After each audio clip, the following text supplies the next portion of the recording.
बेटी और पत्नी में कितना फ़र्क करते हैं। शाम की चाय बनाते समय मेरी बहन का हाथ जल गया। उनकी आंखों में आंसू थे।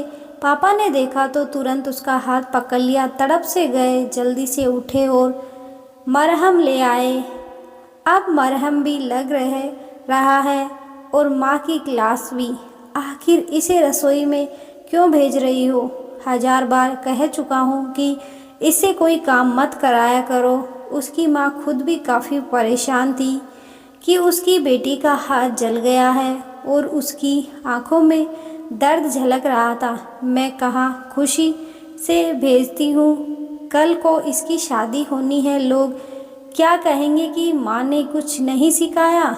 उसकी माँ बड़े दुखी स्वर में समझा रही थी। पापा ने कहा, हाँ, लोगों को जो कहना है वो कहते रहेंगे, लेकिन अब ये किचन में नहीं जाएगी। पापा ने अपनी परी को गले लगा लिया और माँ को भी चेतावनी दे दी।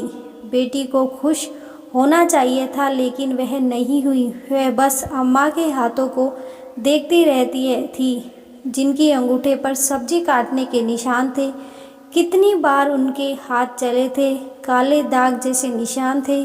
हालांकि घाव ठीक हो गए, लेकिन अभी एक हफ्ते पहले उंगली पर चाकू से इतना बड़ा कट लग गया। बहुत खून बह गया, लेकिन उन्होंने उस पर पट्टी तक नहीं की, यह कहते हुए कि ठीक है, लेकिन कुछ भी ठीक नहीं था। मैं पिताजी को बताना चाहता था कि उनकी पत्नी भी किसी की बेटी है।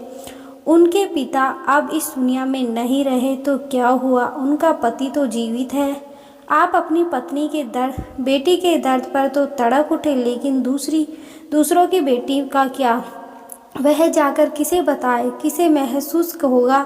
क्या वह किसी की बेटी नहीं है? मैं चाहता हूँ कि अगर दुनिया में सभी पुरुष इसी तरह अपनी बेटी, अपनी माँ, बहन और बेटी के लिए संवेदनशील हो तो सच में कितनी महिलाएं जी उठेंगी। धन्यवाद।